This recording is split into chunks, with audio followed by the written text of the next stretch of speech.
नमस्कार। रिकर्शन के सीरीज में आपका स्वागत है और रिकर्शन के इस सीरीज में आज हम दूसरे वीडियोस पर बात करेंगे। दूसरा वीडियो है मेरा type of data structure. Data structure कितने तरीके के होते हैं? Basically data structure is of two types, physical data structure and logical data structure. And inside physical data structure we have array and linked list, and inside logical data structure we have stacks and queues, trees, graphs and hash tables. तो physical data structure and logical data structure, physical data structure और logical data structure में आपने देखा कि physical data structure के अंदर array आती है, लिंक लिस्ट आता है। लॉजिकल डेटा स्ट्रक्चर के अंदर आप देख रहे हैं स्टैक्स आता है, क्यूज आता है, trees, graphs, hash table and all.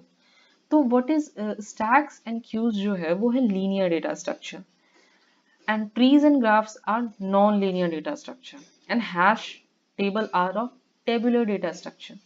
Then what is physical data structure?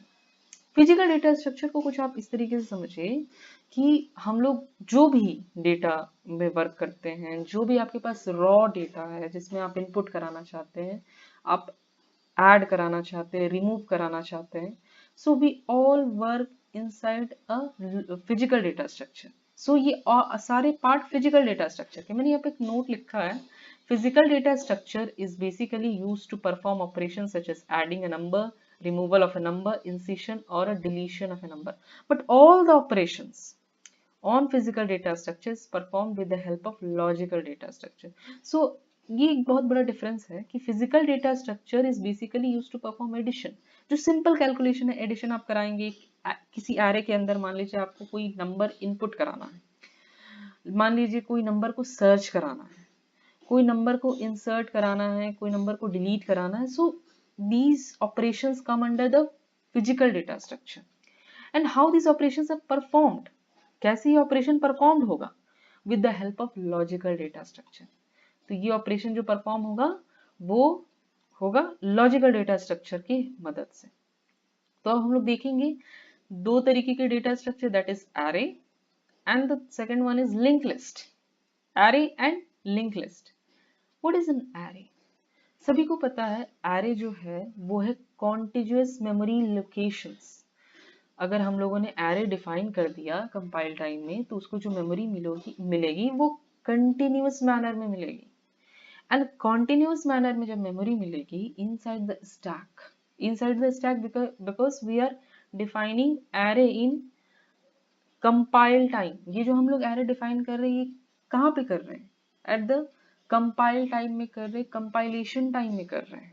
That's why इसे जो मेमोरी मिलेगी वो इनसाइड द स्टैक में मिलेगी, स्टैक फ्रेमवर्क में से मेमोरी मिलेगी, स्टैक मेमोरी में।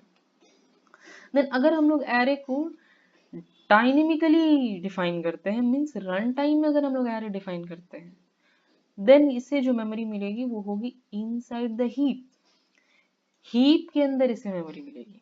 और अगर मुझे प्रोग्राम में किसी एरे को एक्सेस करना है, किसी डायनेमिक एरे को एक्सेस करना है, then we have to use a pointer variable. जो पॉइंटर वेरिएबल मेरे इनसाइड द स्टैक के अंदर होगा, और ये पॉइंटर वेरिएबल जो एड्रेस कंटेन करेगा वो है वह first block of address, that is the first block of address. ये जो first block of address contain करेगा ये पॉइंटर वेरिएबल, ये पॉइंट आउट करेगा एरे का फर्स्ट ब्लॉक को। Now the second one in physical data structure we have link list. Link list चूंकि बहुत बड़ा टॉपिक है, लिंक लिस्ट में आप बहुत कुछ समझते हैं। लिंक लिस्ट क्या है, कैसे अपेंड करते हैं, डेटा का ऑर्गेनाइजेशन इसमें कैसे होता है, ये आगे वाले वीडियोस में हम जानेंगे। बट उससे पहले आपको लिंक लिस्ट का मैं थोड़ा आइडिया दे दूं कि link list is basically of two type, that is singly link list and doubly link list. Singly linked list is just a collection of nodes. Linked list is basically collection of nodes, and inside the node we have two sections. In singly linked list, inside a node we have two sections. One section is reserved for a data and the other section is reserved for address of its neighbor node, means इसके पड़ोसी node का address होगा इसमें, and first one is the data. But in case of doubly linked list we have a node in which we have three sections. The outer two sections we will use for storing address, and the middle one is used for storing the data. And this is called doubly link list. So जितने भी link list होते हैं वे सारे आपके heap memory के अंदर बनते हैं। जितने भी लिंक लिस्ट बनेंगे कहाँ पे बनेंगे? हीप मेमोरी के अंदर बनेंगे। और हमें पता है कि प्रोग्राम में अगर कोई भी चीज है, अगर आपको हीप मेमोरी को एक्सेस करना है प्रोग्राम के अंदर, then you have to use a pointer. So here we are using head as a pointer variable which contains the address of the first node. ये एड्रेस कंटेन करेगा first node का, and first node will contain the address of second node will contain the address of third node and so on. उसी तरीके से ये बढ़ता चला जाएगा and then we will access it. हम लोग उस तरीके से एक्सेस कर सकते हैं। Now the next topic is my abstract data type. तो एब्स्ट्रैक्ट डेटा टाइप को समझने से पहले आप एक चीज जाने, what is data type. Data type क्या है?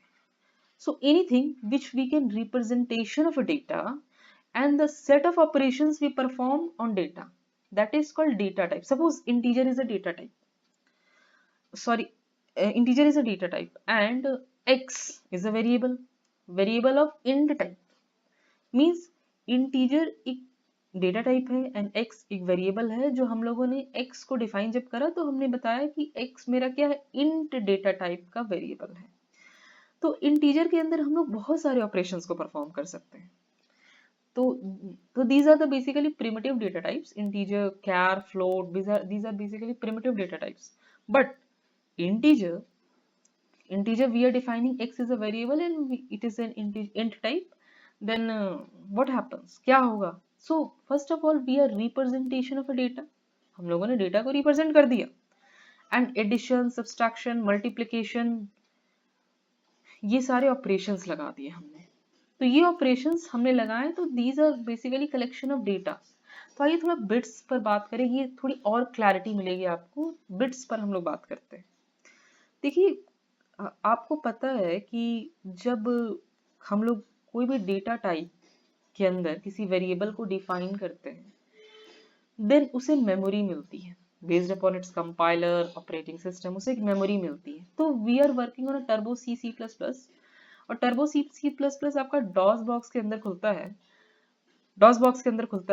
देन डॉस बॉक्स के अंदर खुलने से क्या होता है कि उसे मेमोरी मिलती है। मेमोरी मिलेगी पर कम मिलेगी। मींस अगर आप टर्बो सी प्लस प्लस में खोलेंगे तो इंट टाइप के वेरिएबल को 2 बाइट्स की मेमोरी मिलेगी। If you are using Dev C plus plus and Visual Studio then उसको मेमोरी मिलेगी 4 बाइट्स की। तो depend upon compiler to compiler, operating system, उसे मेमोरी मिलती है।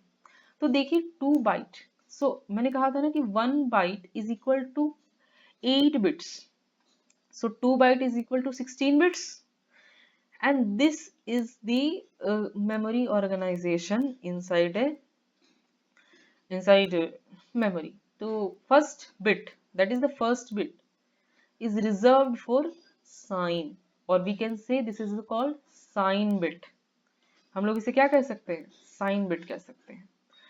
and the remaining bits is used to store the variable. So these are the basic operations we perform in bits. Suppose आपके पास आपने दो number ले लिए, x बराबर 2 ले लिया, y बराबर 3 ले लिया and you are adding the number. आप ऐड कर रहे हो नंबर को। तो आपको पता है कि हम लोग नंबर को सबसे पहले बिट्स के फॉर्म में उसे स्टोर करेंगे,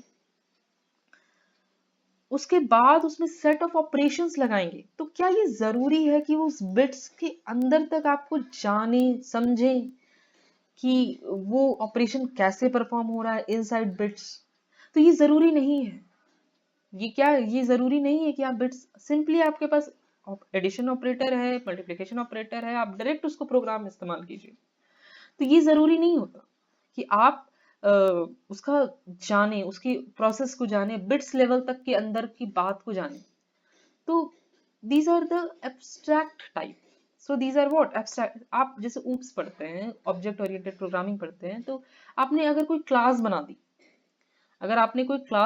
और क्लास का आपने कोई ऑब्जेक्ट बना दिया और आप ऑब्जेक्ट पे कोई ऑपरेशन परफॉर्म कर रहे हैं, तो ये जरूरी नहीं है कि आप उस बिट्स लेवल तक जा करके देखें कि what the operations we are performing. तो बिट्स लेवल तक जा करके देखने का मतलब कोई मतलब नहीं बनता। उतना डिटेल में कोई नहीं। तो these are hidden type, we can basically say these are the hidden type. So that's why it's called abstract data type, because we don't have to bother, मतलब हम लोग को सोचना ही नहीं है कि बिट्स लेवल तक हो क्या रहा है, आखिर क्या प्रोसेस हो रहा है बिट्स लेवल तक, हम लोग को सोचना नहीं है ये सब चीज।